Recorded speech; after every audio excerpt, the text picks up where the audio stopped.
Hola,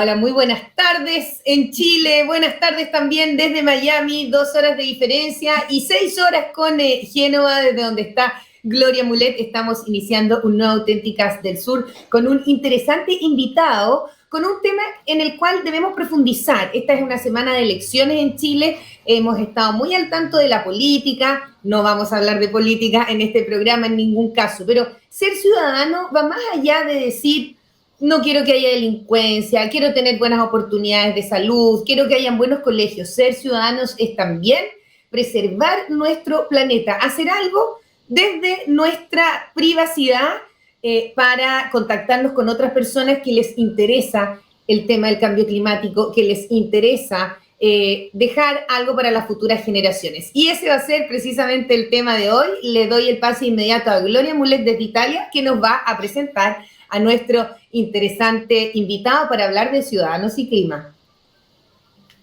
Hola, Carolita. Sí, pues hoy día vamos a hablar de un tema que a mí en general me apasiona harto porque como soy ya más o menos viejita, he ido viendo que el cambio climático como que se nota, a pesar de que haya gente que dice que no sé qué.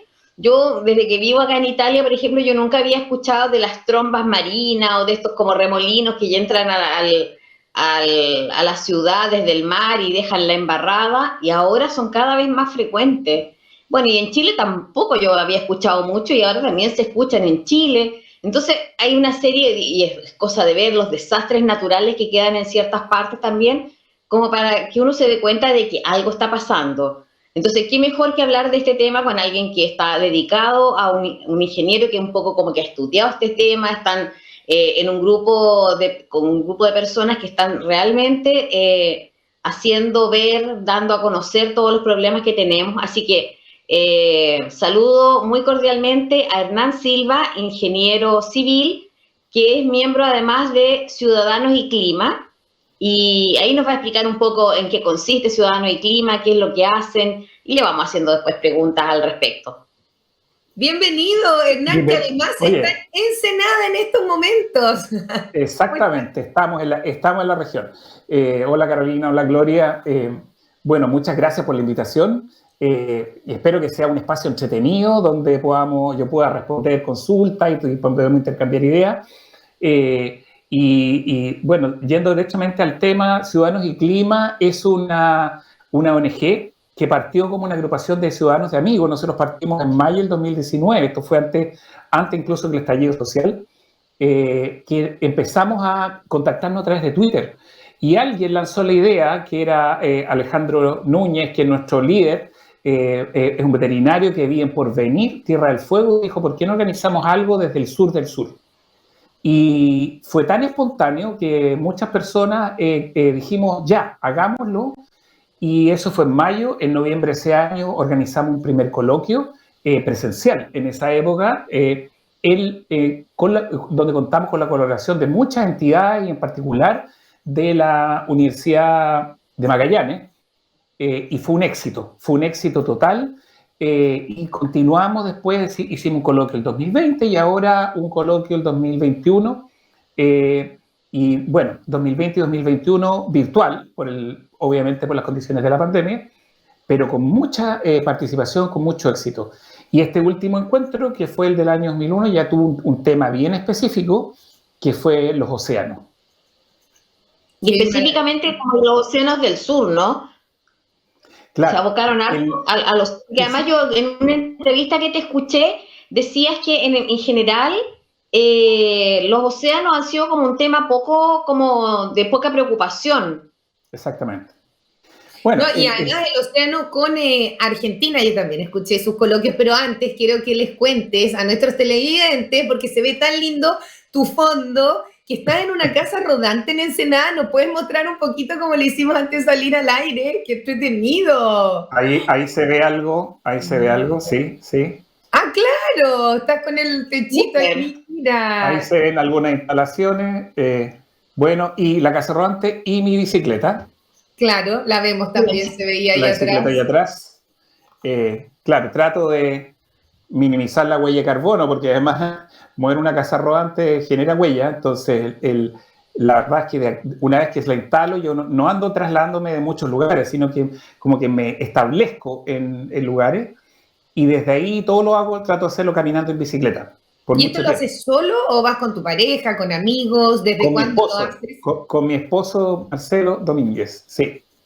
Efectivamente. Bueno, encontrar a alguien además que te siga los pasos, porque a veces no. Exacto. Y nuestro perrito Canelo y nuestra perrita Bellota. Somos 4. ¡Qué entretenido! Sí. Oye, ¿desde cuándo hacen esto? ¿Cuándo nació tu interés por la ecología, por este tema del cambio climático? En ti, como hombre, como persona. Mira, yo creo que siempre, la verdad es que lo que siempre ha estado en mí es un nexo con la naturaleza.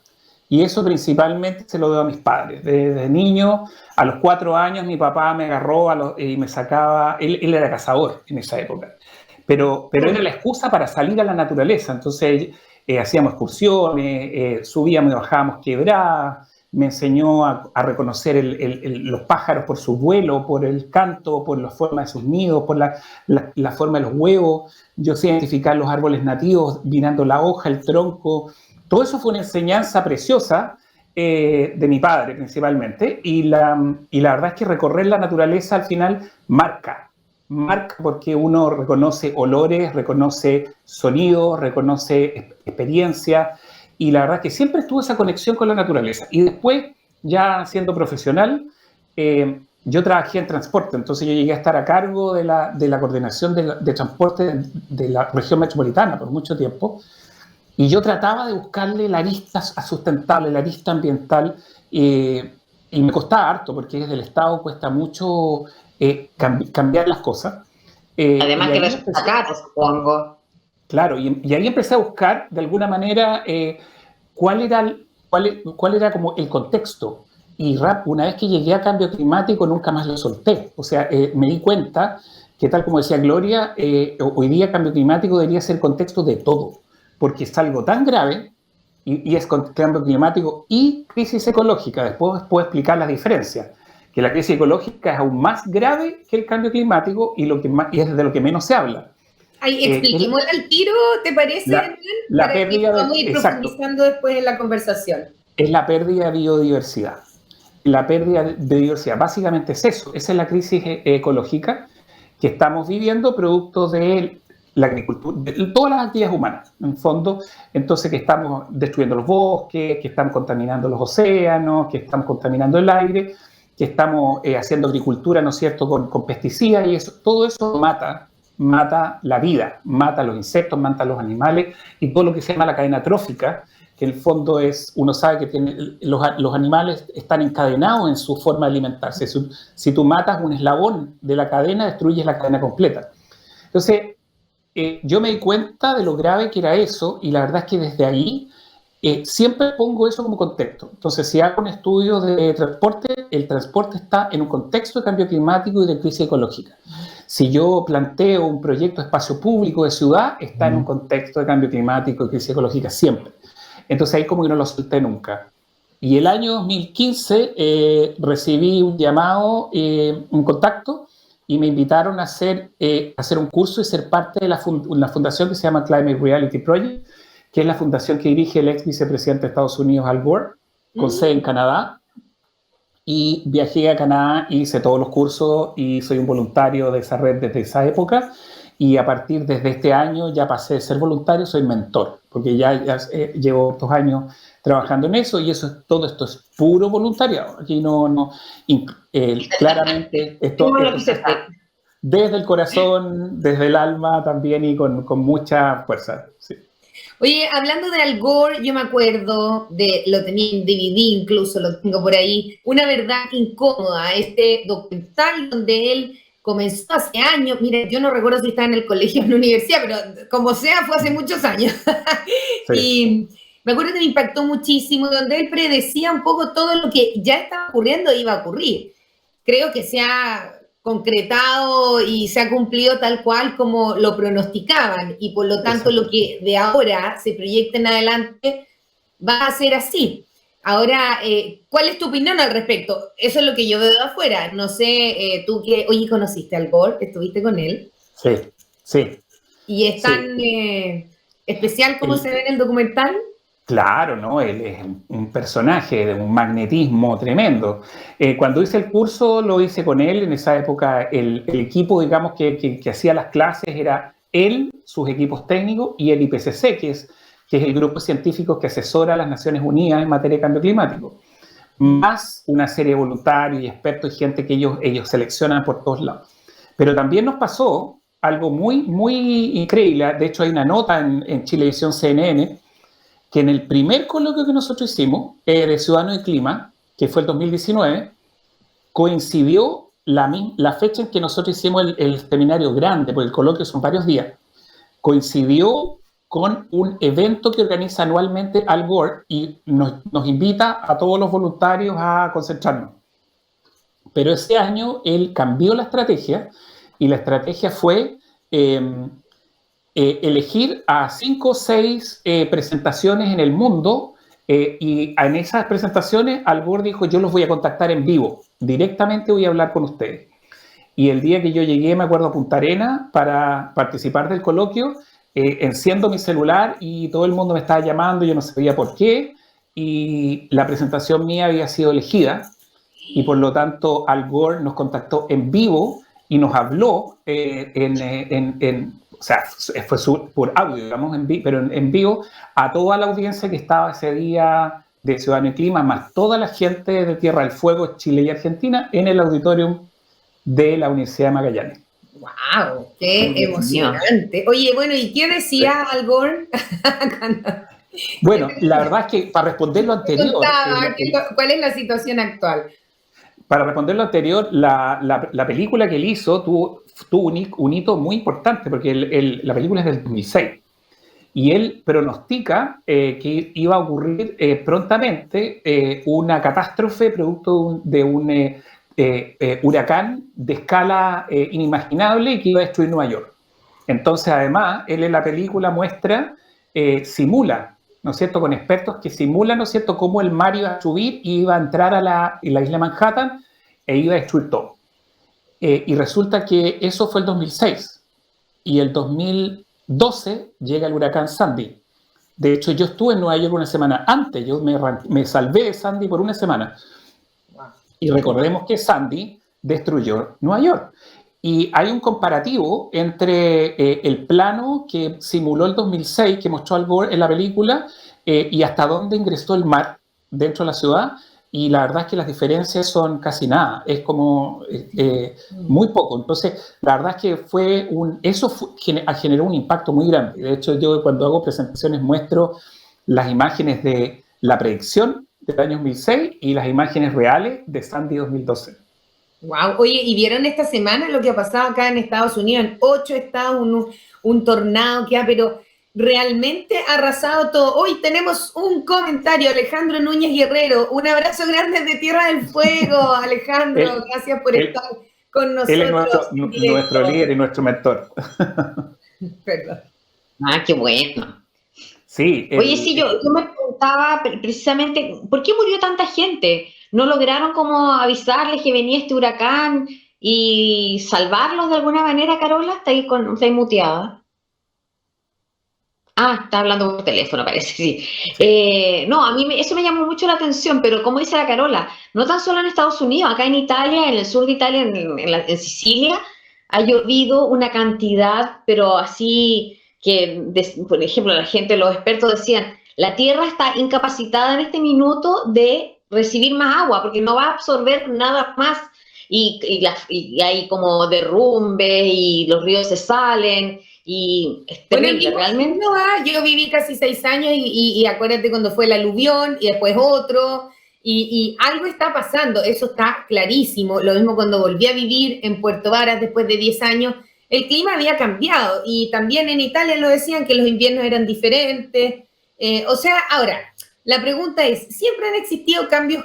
O sea, el cambio climático ha sido constante desde que existe, obviamente, la esfera terrestre. Se sabe que hubo periodos de glaciaciones, que donde habían selvas ahora no las hay, que lugares que estaban sumergidos están expuestos. Entonces uno dice, ¿qué tanto es un proceso natural del mundo, de la Tierra, o cómo se ha acelerado realmente con la intervención humana? ¿Estamos acelerando un proceso o estamos generando otra cosa que va más allá de lo normal, Hernán? Es lo último. La verdad es que la ciencia ya no hay duda. El 99,9% de la comunidad científica mundial ya se puso de acuerdo. Los informes más fuertes empezaron a salir este año. El 6 de agosto de este año salió el informe de asesoramiento de las Naciones Unidas número 6, en el cual queda muy claro y no queda ninguna duda que el cambio climático es un efecto, digamos, los efectos que estamos viviendo hoy día en todo el planeta son producidos por nuestra especie y muy por sobre las oscilaciones naturales. O sea, si yo hiciera un gráfico de las oscilaciones naturales de los últimos miles de años, sería una banda así pequeña y nosotros hoy día estamos generando cambios que son 10 y hasta 1000 veces más grandes y más rápidos. Porque esa es otra cosa. A lo largo de la historia de la Tierra han habido cambios, pero son muy lentos. Entonces, esos cambios también permiten a los seres vivos, a todos, a las plantas, a los animales, adaptarse, ¿cierto? Y generando adaptación. Pero nosotros, el cambio que estamos haciendo ahora nunca se ha registrado en la historia del planeta. Y nosotros este planeta tiene 4.600 millones de años de historia. Entonces, y este cambio nosotros lo hemos generado la parte más fuerte en los últimos 100 años. Entonces, en 100 años, un cambio de esta estructura no lo aguanta nadie. Y nosotros tres me río, no porque sean 100 años, porque ya hemos vivido como la mitad de ese tiempo. Entonces, cuando dice la Gloria, claro, no es que tú seas más viejito, no, es que tenemos una edad que nos ha permitido presenciar eso. Pues yo siempre digo, bueno, perdonen, pero soy profesora de historia, pero si uno hace una analogía, nosotros estamos viendo, hemos vivido esta generación en los últimos 20 años una revolución. Como fue tan importante la revolución industrial cuando apareció la máquina a vapor, nosotros vimos la revolución tecnológica del disco con galleta a Spotify. Y lo mismo ha ocurrido con la tecnología, con la contaminación. Yo recuerdo que mi papá, que es biólogo marino, Sergio Avaria, a quien aprovecho de saludar, muy reconocido científicamente, hizo muchas investigaciones fue el año 88 al UNESCO en París, a hablar de cómo el calentamiento global afectaba por la interacción del océano con la atmósfera. En el fondo se iban a derretir los hielos y iba a aumentar el agua, para decirlo, en los niveles del mar, para decirlo de una manera muy, muy simple. Y bueno, eso fue el año 88. El 2018, cuando fui a Venecia, ya se veía en Venecia cómo ha cambiado, aparte de todas las inundaciones y todo lo que ocurrió, eso que uno antes lo escuchaba como casi un libro de ciencia ficción, así como un cuento de Julio Verne, y tú dices, oye, ¿por qué se ve ahí? No, es que ha cambiado los niveles, es que se está hundiendo, es que ya no podemos. Y uno dice, wow, o sea, es verdad y lo estoy viviendo. ¿Qué irá a pasar en 50 años más cuando yo ya no esté probablemente? ¿Te fijas? Sí. Y los cambios son cada vez más rápidos. Porque recordemos que lo que dijo el último informe de los científicos, que este cambio que hemos creado nosotros como especie no tiene parangón. O sea, no hay registros históricos de nada. Somos la única especie que destruye. El resto de las especies saben vivir en armonía entre sí. Tercero, este cambio que hemos generado es irreversible. Es decir, por ejemplo, Chile, que ahora es absolutamente irreversible. No hay ninguna posibilidad de revertir Ninguno. Es irreversible y por lo tanto, por ejemplo, la zona central que nosotros conocimos de Chile, que yo la disfruté de niño como una zona de clima mediterráneo, hoy día es una zona de clima desértico. Y eso nunca más va a volver atrás. Van a pasar muchos cientos de años para que en una de esas pudiera cambiar. Entonces, lo otro es que el clima se vuelve impredecible. De hecho, yo tengo muchos amigos dentro de Ciudadanos y Clima. Hay un periodista que además es especializado en meteorología, que es el periodista de televisión, Alejandro Sepúlveda, es parte de nuestro grupo, y él también, con él comentamos, los meteorólogos ya prácticamente no tienen herramientas para predecir el clima, porque lo que más prima es lo random, en el fondo, lo no programable. Y lo otro es que los impactos van a ser en todo el planeta y de manera aleatoria. Entonces, si son, y van a ser fuertes e intensos, cada vez más fuertes y cada vez más intensos. Entonces, imagínate el panorama, porque en el panorama es que tú no sabes lo que se viene. No sabes cuándo te va a golpear, y si golpea va a ser fuerte e intenso, y si llega una vez, es probablemente que vuelva a golpear 1, 2 y 3 veces más cada vez. Y lo último que está dentro de este rayado cancha es un concepto que se llama, son los puntos de no retorno, en inglés se llaman los tipping points, que son situaciones condiciones de equilibrio en nuestro planeta que si se rompen, ya pasamos a un estado más grave. Entonces, por ejemplo, uno de los tipping points es el derretimiento del Ártico. Y el Ártico se derretira en 20 años. Entonces, el otro es que la Amazonía hay un momento en que la Amazonía se suponía que iba a generar más CO2 de lo que absorbía. Y eso por darle los árboles, básicamente, claro. y que se deja de producir oxígeno. Exacto, y eso ya empezó. Tengo aquí un amiguito. Muéstranos. ¡Oh, el amiguito! Parece que está bien el amiguito, ¿ah? No está como que está pasando. Está como un perro en el bosque. No, está aquí echadito, sí. Es un terracota. Pero se estuvo restregando, ahí feliz de día, parece. Sí, entonces la situación es súper grave. El 40% de los mamíferos está en riesgo de extinción. Las abejas, lo mismo. Sí. Entonces, la verdad es que es una lista de cosas que son súper graves y la gente lo evalúa con mayor o menor preocupación dependiendo del territorio donde vive. Si ustedes hablan con la gente de Bangladesh, la gente de Bangladesh está hace años ya que están histéricos porque el mar se les metió ya a sus casas, no paran de tener ciclones. Y si ustedes van a la gente de Petorca, que en Petorca la gente ya está abandonando sus casas, porque en Petorca, a menos de 100 kilómetros de Santiago, ya hace años que no tienen agua, y siguen mineras entrando y rompiendo la cordillera, rompiendo los glaciares, en fin. Entonces ahí es una situación bien compleja. Tú dijiste algo clave, depende del lugar donde vivimos, es un poco como, no sé si vieron ustedes La Guerra del Fuego, que era esta película de los hombres prehistóricos, donde habían distintas tribus y habían uno mucho más avanzadas que otros. Por ejemplo, la que descubrieron el fuego, porque obviamente era como el avance tecnológico, ¿no?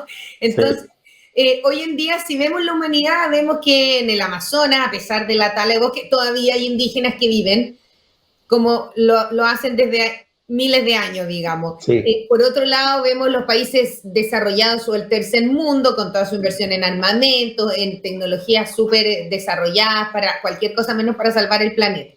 Y entonces yo me pregunto, y les cuento esto, porque yo de Puerto Varas me vine a vivir a Miami. Y en Puerto Varas, tú ahora estás ahí en la región de los lagos, hay todo un tema de reciclaje, oye, las vecinas recogiendo las botellas porque los plásticos los van a buscar a un lugar, hay que ir a dejarlo a un lugar particular, todos con sus huertos, con la basura. En Italia, que lo hemos conversado con la Gloria, siempre habían 4 basureros, para el húmedo, que era los desechos orgánicos, para plástico, para papel y para el resto de la basura. Y vengo a vivir a Estados Unidos, por lo menos aquí a la Florida, tengo 2 basureros. Uno es para plástico y papel y pasan cada 15 días y es chico. Y acá tú compras una galleta y trae 5 envoltorios. El desecho, me ha tocado ir a ayudar, por ejemplo, no sé, experimento científico en el colegio de mi hijo chico el otro día. Oye, y entonces saquemos cosas y saquemos vasos o todas estas fiestas de fin de año, platos, plásticos, y todo se compra como de mucho y todo es como abundante. Yo digo, pero necesitamos tanta comida, necesitamos tantas cosas, y después se botan. Entonces, yo digo, supuestamente vivo en un país desarrollado, donde hay tecnologías también para reciclar, donde a lo mejor te puedes comprar una prenda, no sé, o tomar en una taza que antes fue no sé qué cosa porque la reciclaron. Pero por otro lado, yo veo que en el día a día el impacto ambiental es enorme, la cantidad de plástico que se usa es espantosa. Entonces, yo decía, tengo que estar en Puerto Vara, 20.000 habitantes, ahí haciendo el hoyito para otra, o sea, por conciencia ecológica, pero resulta que aquí es como, ¿qué hago si nadie hace nada o muy pocas personas? Entonces están los súper ecológicos o los cero ecológicos. Exacto. ¿Qué opinas tú al respecto? ¿Qué opinas tú, Gloria? Si estoy exagerando, si tú lo ves así también en Italia.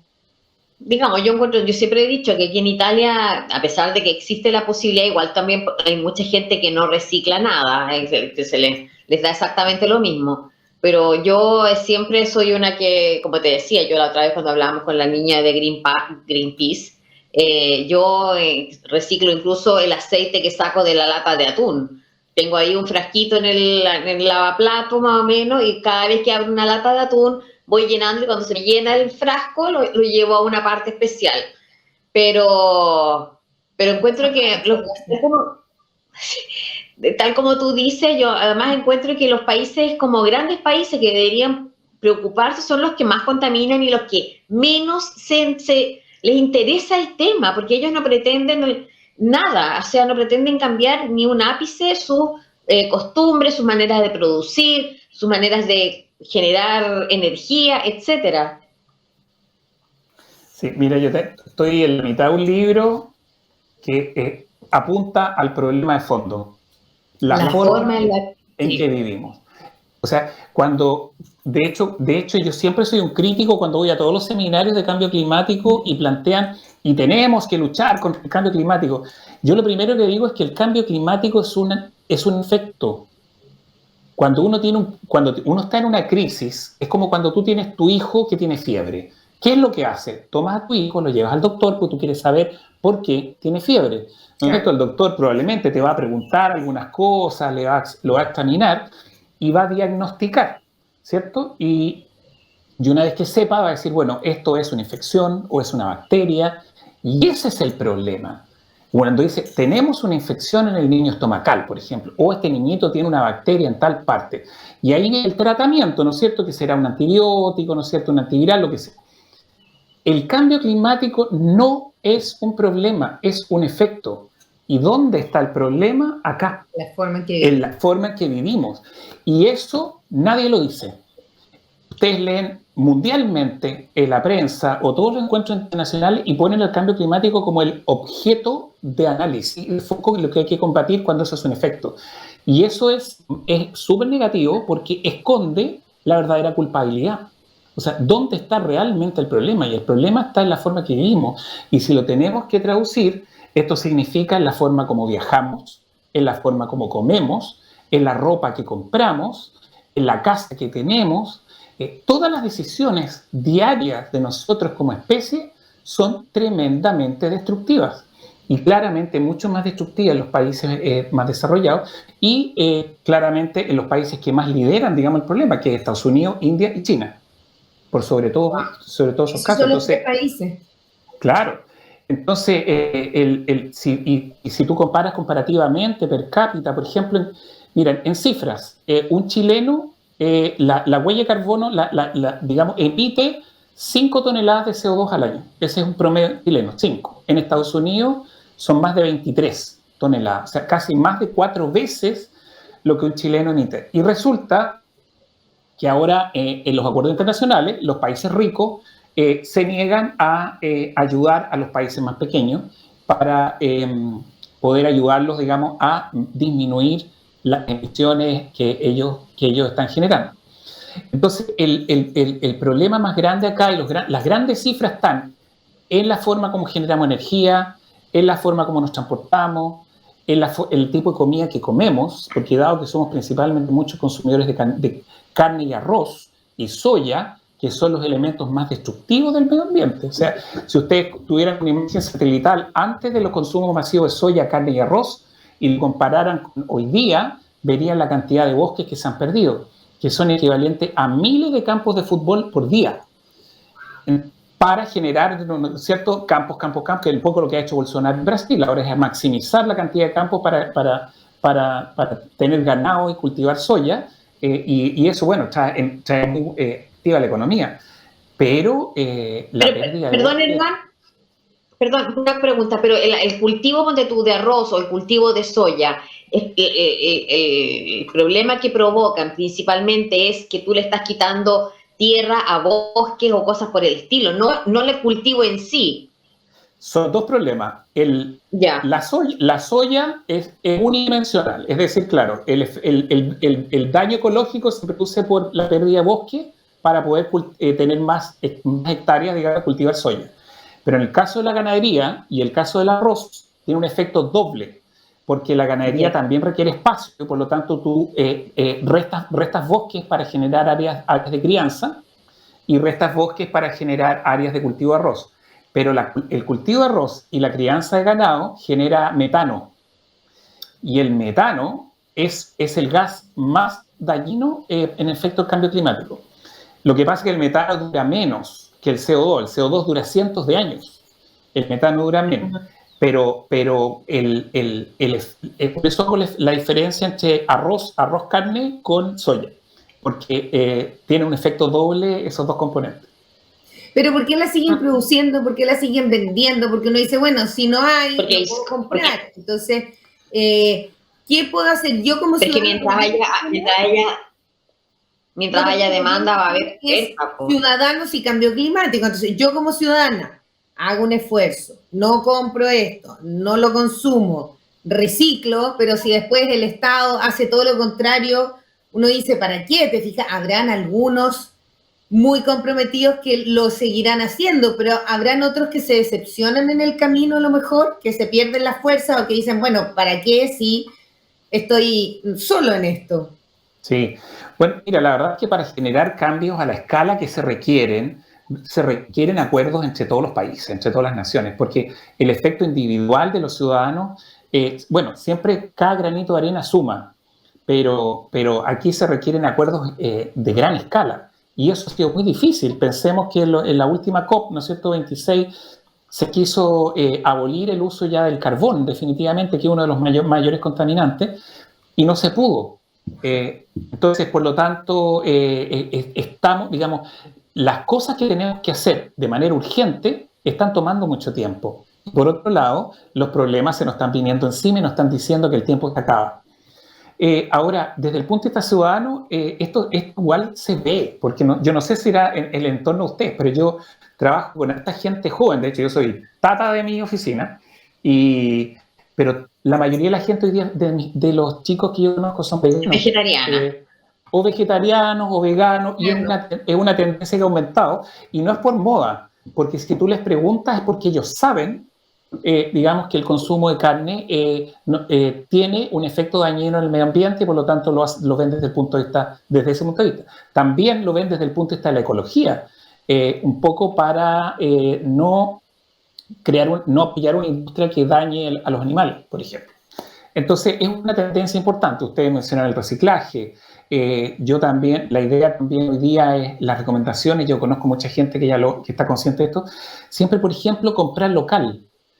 Comprar frutas de la estación, porque la fruta que está fuera de estación es una fruta que vino en barco desde la China o desde no sé dónde, y la huella de carbono de esa fruta es gigante. Ustedes en Europa, la fruta que comen tiene una huella de carbono, pero del tamaño de una catedral, porque la fruta llega de América o de otros lados, y en realidad uno debería privilegiar comprar no en grandes cadenas, comercio local.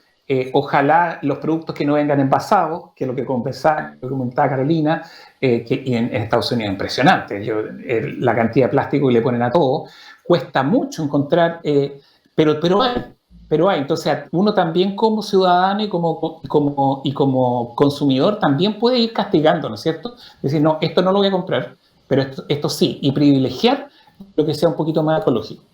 Oye, pero divertido esas cosas culturales. El otro día vino una amiga, mi mamá muy querida, a verme acá a Miami. Entonces me dice, oye, pero nadie anda con mascarilla. No, le digo, si aquí ya ni al colegio van los niños con mascarilla, es opcional, digamos, pero al final, bueno, ha sido así la pandemia, es muy distinto a Chile, me dice.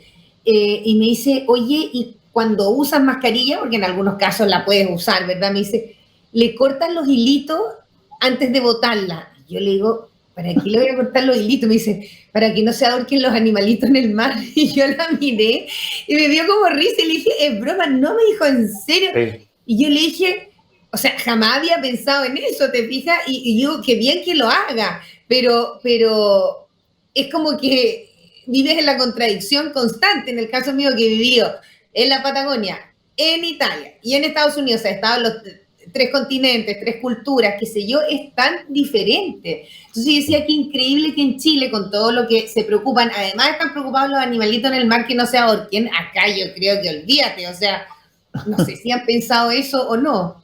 Sí. Yo siento que en Chile ha avanzado bastante esa cultura. Mucho. Nosotros con el grupo de Ciudadanos y Clima lo hemos visto. Bueno, estamos trabajando en Tierra del Fuego por lo mismo, porque por lo que tú decías, Carolina, y lo que decía Gloria al principio, un poco porque estamos trabajando en un territorio que es compartido por 2 naciones, pero además, como nosotros estamos conscientes que el problema de fondo es la forma en que vivimos, nosotros hemos buscado referentes de vida, y nuestros referentes son los pueblos originarios.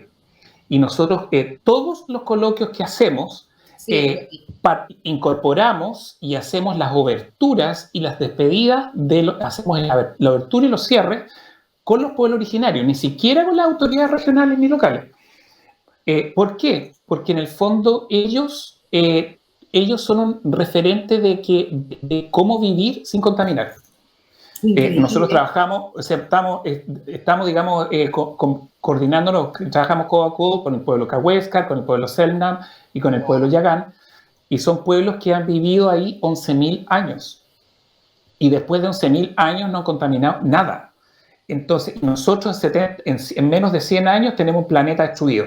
Entonces, es evidente que uno tiene que preguntarse, bueno, ¿a quién tengo que mirar como un referente? Aunque para mí sea difícil decir que yo voy a vivir como un yagán, por ejemplo, que voy a construirme una canoa y voy a andar por los fiordos. Sí, claro, bueno, eso a mí también me pasaba, me acuerdo cuando la primera vez que viví en el sur era todo el tema de la Patagonia sin represa, me acuerdo que había unos árboles que iban a cortar en la costanera de Puerto Varas, no sé si alguien se acuerda, y unos ambientalistas se fueron a dormir arriba del árbol, tuvieron como 3 noches, en la mañana todos íbamos, los saludábamos, le llevábamos comidita, y entonces los de la CONAF decían, oye, es que el árbol se va a caer, o sea, hay que cortarlo, si no es que queramos atacar al planeta, sino que es un peligro, pues se le va a caer arriba de alguien, se va a estar.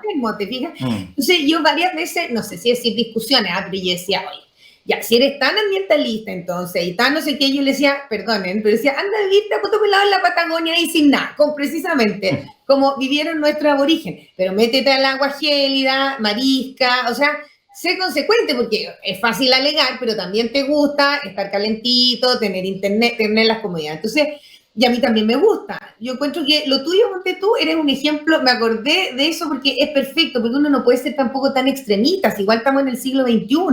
Entonces, claro, ok, tú tienes tu casa rodante, pero contaminas lo menos posible, te transportas poco para no contaminar tanto, pero igual te tienes que transportar y puedes hacerlo, ¿te fijas? Entonces, yo encuentro que hay que lograr el equilibrio, el justo equilibrio en estos temas también, ¿no? Porque si no, te transformas, no sé, vives solo, como Thoreau o Whitman cuando se fueron ahí a chuparle el tuétano a la vida y se fueron a vivir al bosque y escribieron sus libros muy bonitos, poesía, pero tampoco se quedaron ahí toda la vida literalmente, ¿entiendes? Hay que buscar esos equilibrios y evidentemente que las épocas son todas distintas.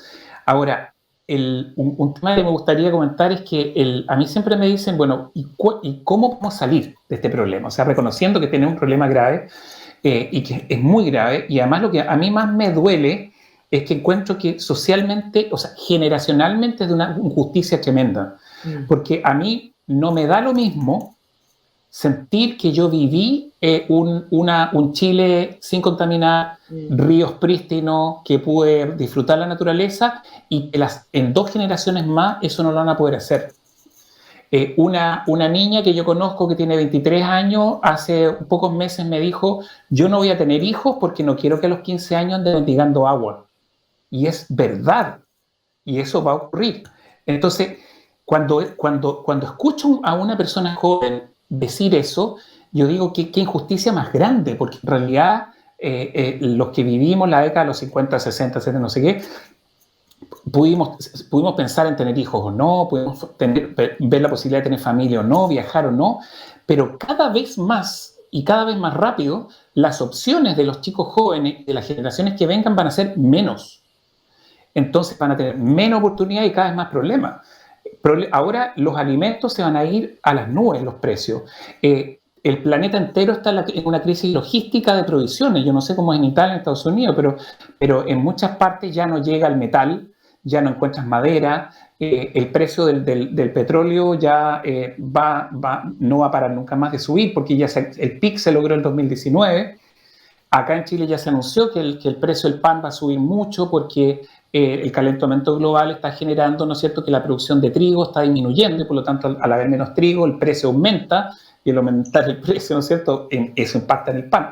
Y las migraciones climáticas, lugares que se están haciendo invivibles y por lo tanto las personas ya se van a ir de ahí. Yo siempre he hecho, por ejemplo, acá... Eso, y en Chile, por ejemplo, ¿qué zonas son ya como declaradamente que hay esta migración climática? Tú hablabas de Petorca, por ejemplo. Petorca es uno de ellos que se suman por crisis climática y zonas de sacrificio, porque tenemos zonas de sacrificio también, es como el caso de Puchuncaví, ¿no es cierto?, Nogales y toda la actividad minera que hay ahí. De hecho, mucha gente ya se fue, digamos, porque ya no están dispuestos a sufrir los problemas de la contaminación. Pero pensemos que el 80% de las comunas de Chile están declaradas en escasez hídrica. Ya. El 80% de las comunas ¿eso no puede ser por la sequía o la sequía es consecuencia de esto? La pregunta, ¿no? Mira. ¿Qué es primero, el huevo o la gallina? Es que son dos escalas. Uno, cuando tú tienes unos años de poca lluvia, tú hablas de sequía. Pero cuando tienes ya más de 10 años de poca lluvia, tú hablas de desertificación.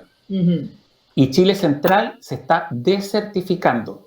Y eso es algo que es una diferencia que en general la prensa no la hace. Los medios escritos hablan de sequía, la sequía extrema, la sequía que no se va. Y no, cuando ya pasaste, nosotros llevamos 14 años de sequía en la zona central. Y ya eso ya no es sequía, eso es desertificación. Significa que Chile Central es un desierto. Y esto es irreversible, los glaciares se van a ir muriendo. De hecho, Santiago podría quedarse sin agua en 3 años. No, las reservas de agua, que es el embalse El Yeso, que está arriba, ¿no es cierto?, y sus glaciares, están al mínimo en este minuto y todo indica que la pluviometría baja y la temperatura aumente, por lo tanto los glaciares son cada vez más chiquititos. Oye, el lago Peñuela de la quinta región, yo me acuerdo cuando estaba en el colegio hacíamos los paseos de fin de año y había poquita tierra al lado del lago y ahora cada vez que voy a Viña es como, oye, ya casi no se ve el lago prácticamente. No existe. Bueno, pues hay varios lagos, ¿cómo se llama el lago? La laguna Aculeo también desapareció. Desapareció completamente. La gente que tenía casas con salida al lago y ahora tienen un peladero. Y que no valen nada, porque en realidad, claro, se les fue la plusvalía. Y la escasez hídrica por eso no hay que tener casa en el lago, porque después total se va a ir la plusvalía. Por eso nosotros no tenemos salida al agua. Claro. Lo que les quería contar es que Chile está en una condición, lo más fuerte, digamos, el cambio climático nos está golpeando fuertemente con el agua. Ese es el gran problema que tenemos, y eso, porque desde el punto, y también algunas zonas costeras con el aumento del nivel del mar. Pero escasez hídrica en la que estamos ahora significa que la necesidad de agua es menor que la oferta. Significa que ya las capacidades en términos de los acuíferos, de las lagunas, de los lagos, no están dando la capacidad para entregar el agua que la gente hoy día necesita. Eso significa escasez hídrica. Entonces, y eso es muy grave porque uno dice ya, ¿cuál es la solución? Habla de carreteras ¿no es cierto?, la carretera del agua y una serie de otras soluciones, o hacer más embalse. Pero todas esas son inversiones lentas y que no tienen ningún sentido porque un embalse sin agua o una carretera hídrica sin agua tampoco tiene sentido. Es como una casa sin marido, como decían en el Happening. ¿Se acuerdan de eso? Tiene una casa sin marido, es como un árbitro sin pito. Claro. Oye, hace falta, yo creo, en nuestro país, porque esos programas como el mismo Happening con Jao, qué sé yo, retrataban un poco todos los problemas de la sociedad. Y ahora yo siento que todas estas cosas, si tú no te metes, por ejemplo, en Ciudadanos y Clima, o no es algo que te interese, no hay tanta difusión o no hay tanta, incluso tomarlo desde el humor o abarcar estas temáticas. Estamos como dispersos, siento yo, como sociedad, no sé, a lo mejor una cosa mía. No, totalmente. O sea, que esto sea una conversación, ojalá que sea una conversación entre los amigos, ¿no es cierto?, en la casa, en los lugares de trabajo. Bueno, yo vivo en trabajo y vivo en un medio donde esto es tema de todos los días, pero no ocurre así en la gran mayoría de las personas, y yo lo noto, y a todo nivel. De hecho, porque yo doy muchas charlas, entonces doy charlas principalmente a profesionales, y de repente me impacta cuando yo digo cosas y veo la cara de impresión de la gente, como si lo escucharan por primera vez en la vida, y la verdad es que y es algo tan... yo creo que lo están escuchando por primera vez en la vida, o lo habían escuchado y le había entrado por aquí y le había salido por ella, o sea, no habían tomado conciencia. La toma de conciencia viene muchas veces lo que se llama en educación, el aprendizaje significativo, cuando tiene un significado para ti, o sea, cuando tu casa se quedó sin salir al lago, decir, oye, ¿qué está pasando? ¿Te fijas? O cuando te toca... Y ese es un súper buen punto. Sí, cuando el problema te toca directamente. En cambio, efectivamente, acá es indirecto, porque tú dices, mira, hubo un tornado ahora, una serie de tornados en Estados Unidos y murió mucha gente con la escoba. Desaparecieron los pueblos completos. Desaparecieron. Pero la gente en Chile dice, bueno, eso es Estados Unidos. Pero la verdad es que cuando... ¿Qué les pasa a Estados Unidos? Porque ellos no ayudan en nada al planeta, además. Bueno, a nosotros nos pasó en Chaitén. De repente, debo decir que soy media mala, ¿cachai? Pero en el fondo Estados Unidos se ha lavado las manos y ha tratado de minimizar el problema como la India y la China, que la China yo creo que debe ser peor en este minuto. Pero cuando veo que por tú les llegan neblina o esas cosas así como de arena o no sé qué, y que tienen que andar con mascarilla, no por la pandemia, sino que porque si no se mueren, digo, bueno, no les gusta contaminar, bueno, un poco les toque a ellos alguna vez, pues no puede ser siempre a todos los pobres, claro, pero como dicen, que nos toque siempre lo peor. A la población que se tiene que ir de un lugar como Petorca, Puchuncaví, porque te estás enfermando, porque se murieron tus familiares y necesitas trabajar y ahí está tu fuente de trabajo y termina con tu vida en el fondo y muchas veces hasta con la descendencia de la familia o se dispersan las familias. Entonces es un problema súper complejo y me parece muy bien todo esto que están haciendo ustedes de las conversaciones, de los lives, de tus charlas, de tus conferencias, porque así se crea conciencia. O sea, cuando yo veo que mi vecina, yo vivía en Puerto Ara, yo soy poco ecológica, lo reconozco, entonces, por ejemplo, me gustan las pieles, entonces todos me dicen, no use abrigo de piel, y yo digo, pero si ya están muertos los animalitos, además que igual los yaganes usaban pieles, entonces, pero así como caricaturizando un poco la situación. Pero claro, cuando veía a mis vecinas que se acostaban súper tarde y tenían su compost, entonces yo te juro que iba a botar el plástico y decía, no, ya iba y vaciaba y cambiaba de basurero, porque te da vergüenza, no ajena, vergüenza propia de ser tan mala persona o mal ciudadano, ¿te fijas? Entonces, el crear conciencia me parece muy importante. Sí, y ojalá, yo encuentro muy positivo eso lo que hace la gente de Puerto Vara, y la verdad es que ojalá todas las comunidades tomaran esa iniciativa. Uno de la gente que sabe harto de esto, una de las recomendaciones que genera esto es que si en algunas partes la gente va a lograr sobrevivir, adaptarse, ¿no es cierto?, y lograr que los impactos sean lo menos fuertes posible, son en los lugares donde han logrado formar comunidad. Mira. Y esa comunidad de alguna manera es lo más resiliente posible. Bueno, y ahora nosotros tenemos una gran experiencia del pasado por la pandemia. ¿Qué es lo que logró en muchos sectores la pandemia? Que se retomaron las comunidades. Mucha gente, ¿no es cierto?, empezó a conversar con los vecinos de su edificio, los vecinos de su barrio, el grupito WhatsApp, apoyarse unos con otros porque estábamos todos en la misma crisis. Y tuvieron tiempo, perdón. Claro, que a todo esto la pandemia es parte de la crisis climática y ecológica. Eso es muy importante decirlo. Fuertes declaraciones, ¿por qué? Porque yo les pregunto a ustedes, ¿cuál es el origen de la pandemia? Y casi nadie lo sabe. Y en el fondo, esto está anunciado de mucho antes. De hecho, en las presentaciones que yo manejaba de Al Gore desde el año 2015 ya se hablaba de la pandemia que venía. O sea, no era el murciélago.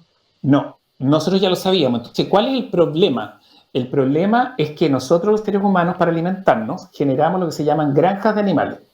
Tenemos a los pollos confinados, ¿no es cierto?, los chanchos confinados, y en China, ¿no es cierto?, y en Asia tienen mercados de animales.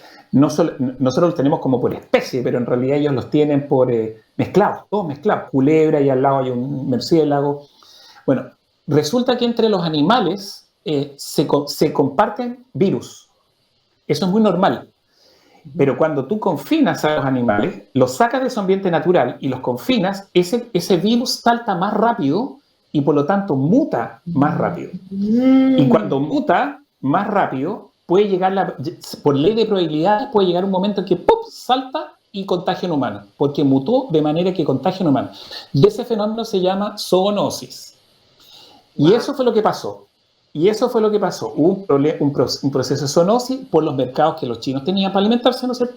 Y contaminó a un chino, y ese chino contaminó al planeta entero. Ahora, ¿qué hemos hecho nosotros como especie para combatir la pandemia? La vacuna. ¿Qué es la vacuna?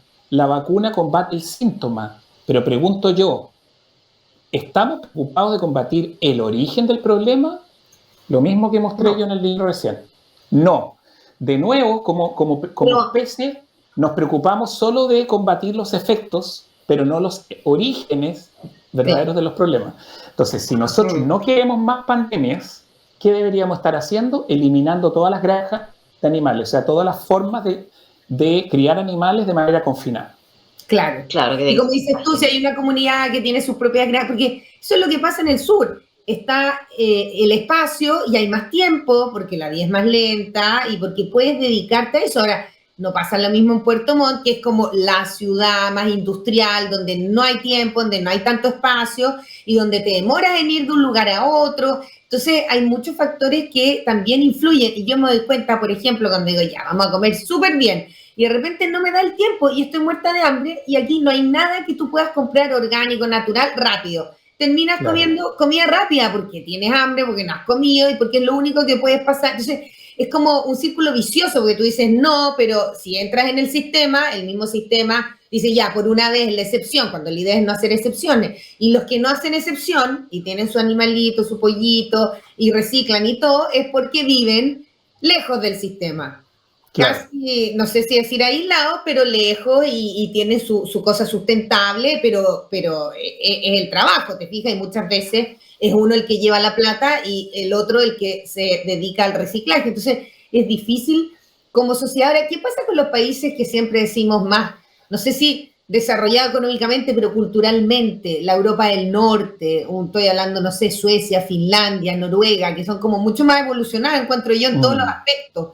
Allí se ha logrado algo que tú digas, bueno, qué rico que pasa en comunidades pequeñas, o sea, Puerto Varas va a salvar el planeta, ya lo sabemos, pero que esté pasando ya en países más grandes o más importantes, digamos, también desde el punto de vista económico, que hayan logrado una economía sustentable. Sí, bueno, la verdad es que yo no tengo cifras de detalle de esos países, pero sí, efectivamente, ahí hay avances importantes. Por ejemplo, yo que me muevo en el tema de la movilidad, esa es mi especialidad, ¿no? Yo tengo una consultora junto con 2 socios más que diseñamos ciclovías y espacios públicos en todo Chile. Eso es lo que más hago, digamos, de ahí vivo. Por ejemplo, Suecia tiene ciudades que las han declarado que en 10 años más van a ser ciudades sin auto. Hamburgo, lo mismo. Se están replanificando, lo mismo en Roma. Madrid también tiene esa ¿Por qué no? Las bicicletas están en varias ciudades europeas. Entonces, pero la estrategia es bien bonita porque no es que de un día para otro, sino que dicen de aquí a 20 años. Entonces, por ejemplo, dan el plazo para que tú te vayas adaptando, para que mejore el transporte público y para que tú vayas tomando otras decisiones. Además que de aquí a 20 años todos los autos van a ser eléctricos, entonces ya van a haber otros cambios y hay avances súper importantes en ese sentido, que bueno, son referentes para otros países. Y hay ejemplos, por ejemplo, perdón, los primos de mi marido viven en Holanda y un día conversando con el primo, oye, no, que me voy en bicicleta al trabajo, que sí, porque me pagan. ¿Cómo que te pagan? No, sí, me dice, porque el Estado, si tú andas, ponte tú, no sé, 10 kilómetros diarios, te dan un incentivo. Entonces me dice, me hace bien para la salud y además, igual si lo sumas en el mes, suma, porque, y entonces, Claro. ¿y cómo lo hacen? Entonces les ponen como una manera de medir el kilometraje de las bicicletas, Claro, y contador. controlando que todos los días, no sé, no me acuerdo el número exacto, pero ponte tú 10, 12 kilómetros y de vuelta a su trabajo. Y todo eso le dan, ponte tú, no sé, 5 euros, por decirte algo. Y a fin de mes, suma, de acuerdo al que. Claro. Eso es un buen ejemplo, por ejemplo. O sea, ahí Eso, yo también ando en bicicleta, pues si me pagan, pero es una manera inteligente en que el Estado motiva a sus ciudadanos, ¿verdad? claramente, y es una forma en que también las empresas se vinculen, porque finalmente el que tiene que pagar es la empresa, y es la empresa la que de alguna manera cambia el switch y hace que genere un incentivo, y entiende, y todas las empresas que han hecho eso ganan, porque la gente llega con más ganas, la productividad aumenta, ¿no es cierto? Disminuye el ausentismo laboral. Entonces, por lo tanto, eso es un win-win también para la empresa. Entonces, pero igual cuesta que las empresas hagan el cambio de enganche. Yo creo que en Chile estamos muy cerca de eso, porque yo estoy conversando en hartos ambientes donde eso yo creo que va a ocurrir muy pronto. Pero no quería que se me pasara darles un dato a quienes nos están escuchando, que hay una película a propósito de esto de vivir de manera más sana, de buscar nuevas soluciones. Hay una película en Netflix que se llama The Little Big Garden. El pequeño gran jardín. El pequeño gran jardín. The Little Big Garden. Se los recomiendo a todos. Es una producción norteamericana, pero además es una clase de cómo transformar la vida cuando uno tiene muy poco y quiere generar grandes cambios. Y además es una pareja joven, contemporánea. Yo creo que es muy le puede interesar a mucha gente. Mira, oye, quedan 5 minutos, dice el director. Yo quiero hacer una pregunta primero, dos preguntas. ¿Qué opinión tienes tú de Greta Thunberg? Yo amo a Greta Thunberg. La verdad es que creo que son las voces que son necesarias. Además que a mí me parte el corazón escucharla, porque que una niña de la edad de ella, bueno, ya no es niña, ya es una adolescente, ¿no es cierto?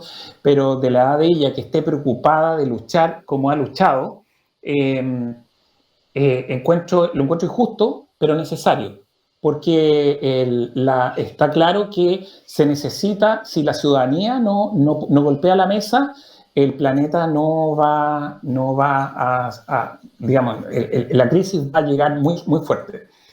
Entonces yo creo que la influencia que haya generado en los jóvenes es muy positiva, pero encuentro lamentable que una persona joven tenga que estar sacrificando su vida como joven por una causa que deberíamos los adultos estar haciendo, habiendo tantos adultos muy cómodamente en sus casas, haciendo nada, y ella tiene que estar haciendo esto otro, ¿no? Y eso además ha irradiado a muchísimos jóvenes para sumarse a esta causa. Que a todo esto yo tengo un blog personal, se llama nansilvachile.com, y escribí una nota sobre ella muy especial, que hizo un mix con ella y Violeta Parra. Entonces fue un escrito bien especial. También los invito ahí que lo quieren leer.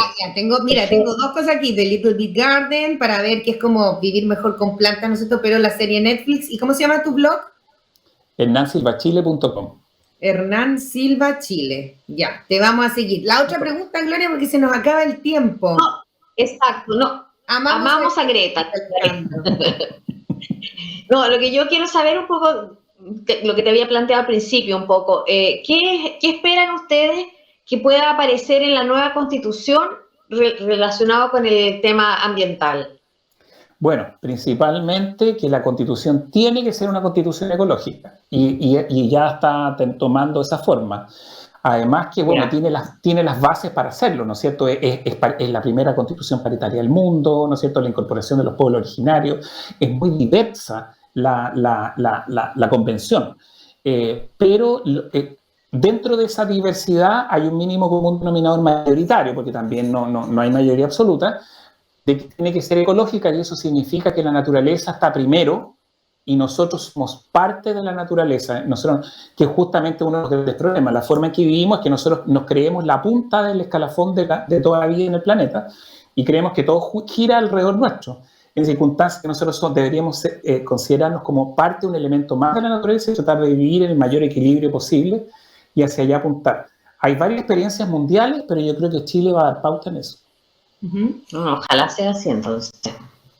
Antes de terminar, no, yo estaba pensando en la Greta, que a mí la Greta me pasa como con Juana de Arco, nunca sé si creerle o no creerle.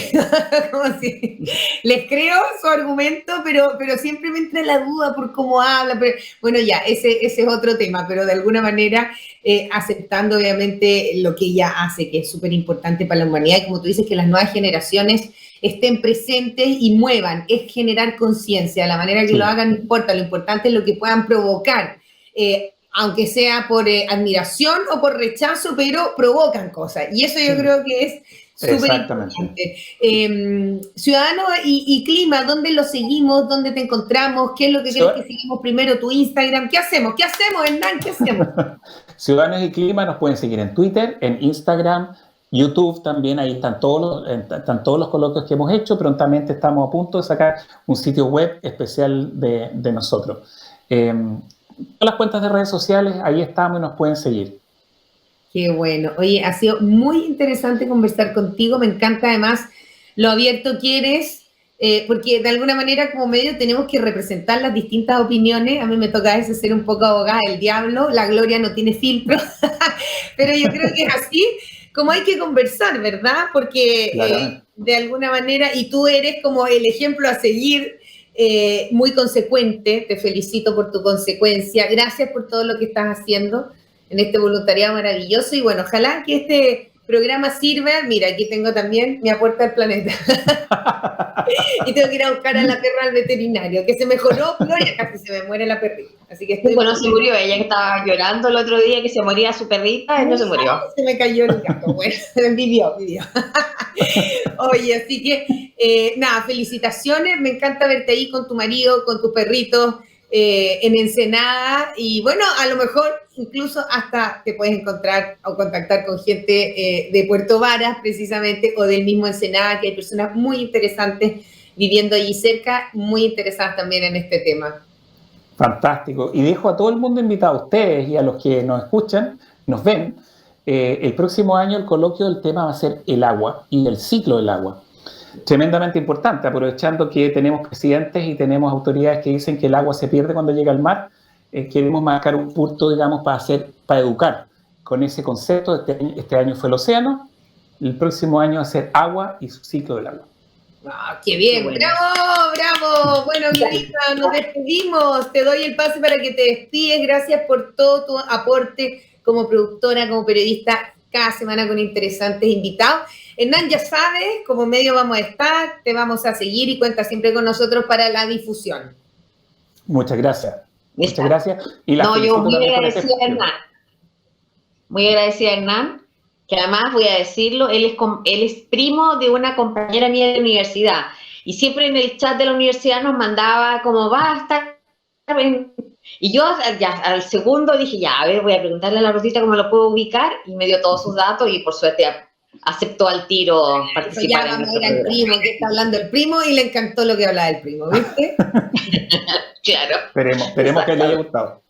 Absolutamente. Muchas gracias, saludos por allá, y bueno, hacemos un chao general porque ya nos están tirando aquí las orejitas por el celular, estamos en el tiempo. Felicitaciones, muchas felicitaciones por el espacio que tienen. Igual, gracias. Cariño Alejandro. Chao. Chao.